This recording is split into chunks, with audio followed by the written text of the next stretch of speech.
Good evening అండి. అయితే TRS party అంతర్గత విషయము ఇది వేరే వాళ్ళకి ఎవరికి ఏం అవసరం లేదంటే నేనైతే ఒప్పుకోను సార్. అది వాళ్ళ అంతర్గత విషయం అయినప్పటికీ కూడా తెలంగాణ రాష్ట్రంలో వాళ్ళొక రాజకీయ పార్టీ, ఈ రాష్ట్రంలో వాళ్ళ ప్రధాన ప్రతిపక్ష పార్టీ వాళ్ళది.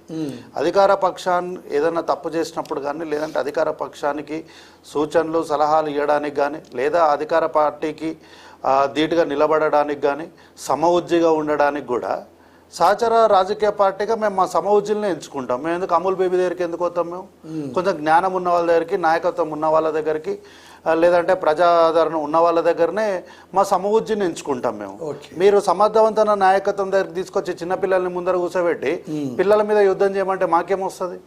మాకేం రాదు కదా. కాబట్టి ఏంది అంటే ఇది వీళ్ళందరూ ఏంది అంటే ఇది మా అంతర్గత విషయం అని చెప్పేసి చేతులు దులుపుకొని చాలా ఈజీగా తప్పించుకుందామని అనుకుంటున్నారేమో. అవన్నీ కుదరవు. ఖచ్చితంగా మీరు రాష్ట్ర ప్రజలకు సమాధానం చెప్పాల్సిన పరిస్థితి ఉంటుంది.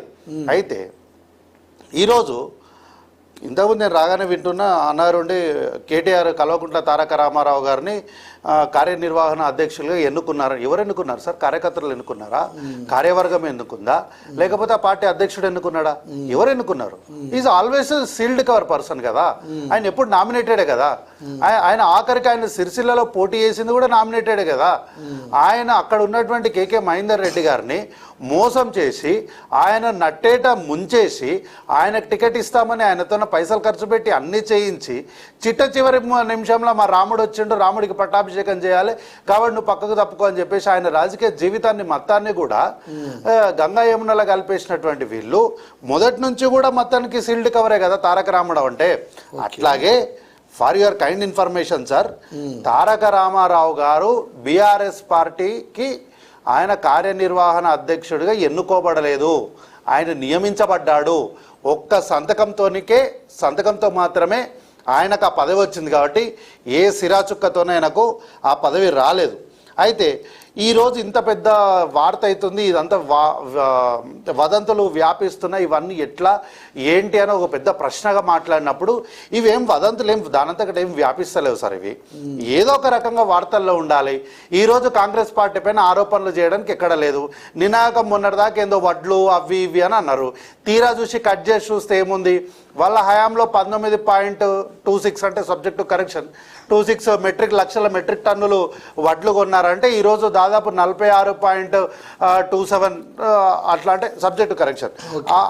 అంటే వాళ్ళు కొన్నదానికన్నా డబుల్ కన్నా ఎక్కువ వడ్లు ఈరోజు కొన్నటువంటి పరిస్థితి ఉంది. వర్షాన్ని కొట్టుకపోయినాయి అంటే దానికి సమాధానం ఏందో కూడా చెప్పినాము, పరిష్కారం కూడా చూపించినాము. సో ఏంది అంటే రాష్ట్రంలో ఏ రాజకీయంగా ఈరోజు బీఆర్ఎస్ పార్టీకి ఎక్కడా కూడా అవకాశమే లేదు రాజకీయంగా వార్తల్లో నిలబడడానికి. అట్లాంటప్పుడు ఏం చేస్తారంటే వీళ్ళు వార్తల్లో నిలబడడానికి ఎప్పుడు ఎక్కడ అవకాశం లేనప్పుడల్లా ఏం చేస్తారంటే బాబామర్దులు తీసుకొచ్చి ముందర నిలబెడతారు. ఇగో వీళ్ళిద్దరి మధ్యలో పోటీ ఉంది అని చెప్పి నిలబెడతారు. నిజానికి ఈ పోటీ బాబామర్దుల మధ్యలో మాత్రమే కాదు, బామర్ది దాంతోపాటు గౌరవనీయులు మాజీ పార్లమెంట్ సభ్యులు ప్రస్తుత ఎమ్మెల్సీ జాగృతికి అధ్యక్షురాలైనటువంటి కవిత గారి మధ్యలో కూడా ఉంది. ఎందుకు అంటే మొన్న కేటీఆర్ గారు ఒక దగ్గరికి వెళ్తే కల్వకుంట్ల తారక రామారావుని అందరూ సీఎం అంటే అరే అయితారాబాయ్ ఊకే దమ్దమ్ చేయకూరే అని ఒక వీడియో వచ్చింది. దాన్ని మరుసటి రోజే 24 గంటలు తిరగకముందే కవితక్క గారు ఒక దగ్గర వెళ్ళి సోది చెప్పించుకుంటుంటే సోది చెప్పేటాము ఉండి అమ్మ నువ్వు ముఖ్యమంత్రి కావడానికి చాలా అవకాశాలు ఉన్నాయి, చాలా తొందరలో నువ్వు ముఖ్యమంత్రి అవుతావని ఆమె చెప్పింది. ఇప్పుడు ఎవరు కరెక్ట్? కార్యకర్తలు కరెక్టా? సోది చెప్పేటామ కరెక్టా? మరి సోది చెప్పేటామ కరెక్ట్ కాకపోతే మీరు ఎందుకు ఆ వీడియోని తీసుకొచ్చి మీ అఫీషియల్ గ్రూప్లో పెట్టుకున్నారు? అంటే మీ ముగ్గురి మధ్యలో కూడా కాన్ఫ్లిక్ట్ నడుస్తుంది. మీ పార్టీ ఎప్పుడో చీలిపోయింది. మీ పార్టీలో అనేకమైనటువంటి విభేదాలతోని మీరంతా కూడా కొట్టుమిట్టలాడుతూ కార్యకర్తల్ని అయోమయానికి గురి చేస్తున్నారు. అంటే నిజంగా అలా జరిగిందా లేక అలా జరుగుతుందని మీరు ఊహిస్తున్నారు? జరిగింది. ఇదంతా జరిగింది.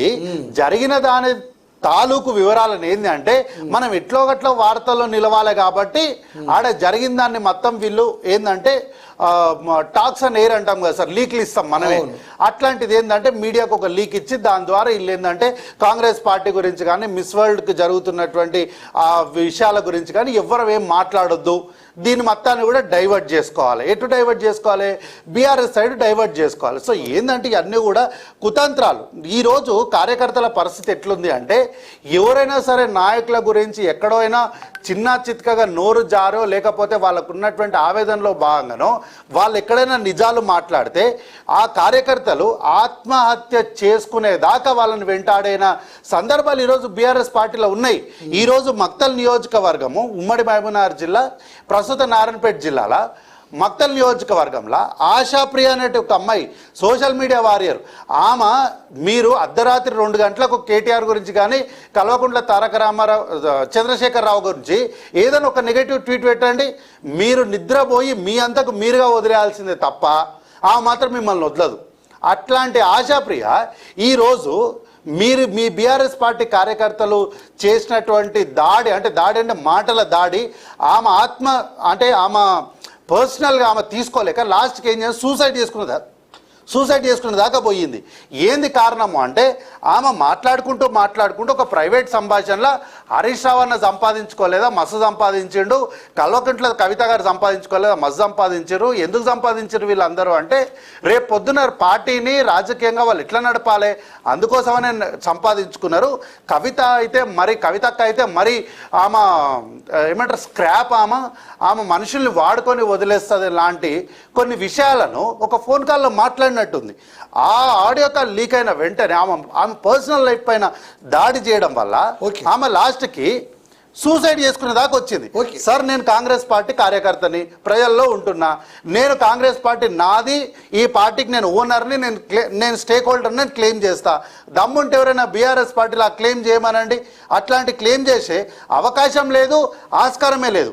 బీజేపీకి ఒక మాట సార్, బీజేపీకి ఎట్లా అయితే ఆంధ్ర ప్రాంతంలో జెండా కూలీ పార్టీ ఉందో ఇక్కడ కూడా తెలంగాణ రాష్ట్రంలో ఒక జెండా కూలీ పార్టీ ఉంది.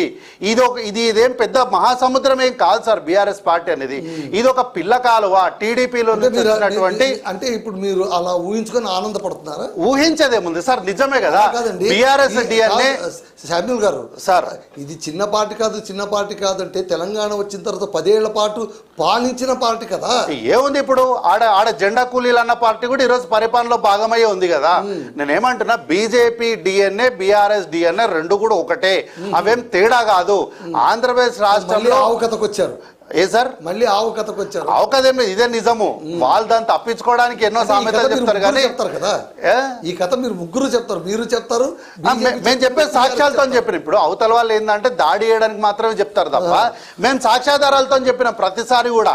అయితే ఆ రాష్ట్రంలో ఆ జెండా కూలీ పార్టీ ఎట్లయితే ఉందో, నక్షత్రం వేసిన పార్టీ నక్షత్రం వేసి ఉంటుంది, దానికి క్షుద్ర పూజ లాగా ఉంటుంది అది ఆ గుర్తు, అట్లా గుర్తున్న పార్టీ ఆ రాష్ట్రంలో ఎట్లుందో ఈ రాష్ట్రంలో కూడా బీజేపీకి జెండా కూలీ పార్టీది. ఇదే మహాసముద్రం కాదు, ఇది ఒక పిల్ల పార్టీ. ఇది టీడీపీలో నుంచి వచ్చిన పిల్ల పార్టీ.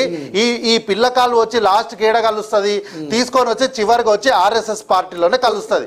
కాబట్టి ఎప్పటికైనా సరే నాయకులుగా, ప్రజానాయకులుగా ఏ పార్టీ ఎవరైనా ఎదగాలంటే ఒక్క కాంగ్రెస్ పార్టీలోనే సాధ్యం. ఉదాహరణకు రాజశేఖర్ రెడ్డి గారు, అట్లా వీళ్ళని ఎవరైనా చూపెట్టమనండి, ఛాలెంజ్ చేస్తాను నేను. ఓకే మళ్ళీ మీ దగ్గరకు వస్తాను. ఇప్పుడు మనతో జూమ్ కాల్లో మాట్లాడడానికి బీజేపీ నాయకులు పివి రెడ్డి గారు లైన్లో ఉన్నారు. పివి రెడ్డి గారు నమస్తే అండి. నమస్తే మధు గారు. సార్ ఇప్పుడు మీకు 2 ప్రశ్నలండి.